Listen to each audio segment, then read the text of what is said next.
Hi everybody, it's Amy with allaboutHouseplants.com, and today I'm going to do a short little video about how to know when and when to not water your air plants. So like potted plants, a lot of air plants will have tells that let you know that they're dry and need a little loving care.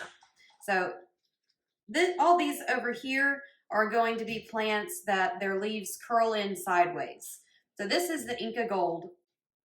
This one, its leaves, whenever it's dry, they're going to curl in and they'll in sideways so that they make like a tubular shape. That's how you know whenever it needs to be watered. Now, don't worry too much if you have an old plant and its bottom leaves curl in like that. That is normal for older plants. But for a young plant like this, whenever its leaves on the top are curled in sideways like that, you're going to know that it needs to be watered. So here is one that has been soaking. And you can see that as it soaks, the leaves will start to open up. And that's whenever you're going to know that your plant is getting hydrated. So similar to the Incas are the Harissiis. This one is the driest. You can tell because its leaves are curled in the most. And you can see it looks shriveled. You can see the difference. So this one is starting to get dry. And you see how much more shriveled this one looks than this one. That's how you're going to be able to tell. Now this is a fully hydrated Harissii. This guy is happy and healthy and doing great. You can see the difference because all of its leaves are laid out flat as opposed to this guy where they're curled in and looking shriveled.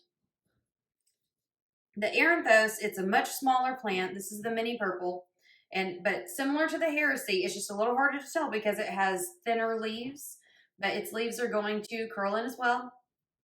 You can see this one is starting to get dry right here, and you can see the curling and starting to happen. This one is very dry. This guy needs love ASAP, and you can see how shriveled it looks. You can also see the loss of volume between these plants. This is the Stricta Green. The Stricta Green is going to be different than all the other air plants I showed you because it's got really thin leaves, so they don't necessarily curl in.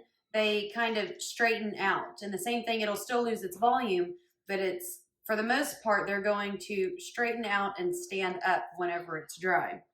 Now here is one that has been soaking, and you can see that it is starting to open back up. It's almost fully hydrated now, but you see the difference in how this one is a little shriveled, standing up, drawn in, and this one is opening up and happy.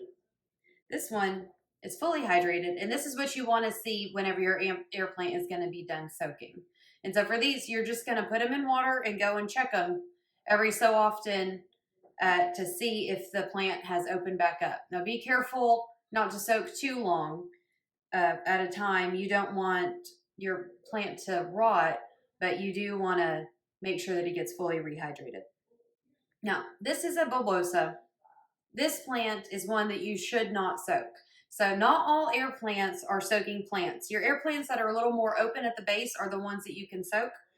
When you have something like a Bulbosa that has a really tight base, that's tubular, it's bulbous, these plants you do not want to soak in water because if water gets stuck in that base, it is not coming out. It is very difficult to dry out a Bulbosa that has been soaked too long at the base.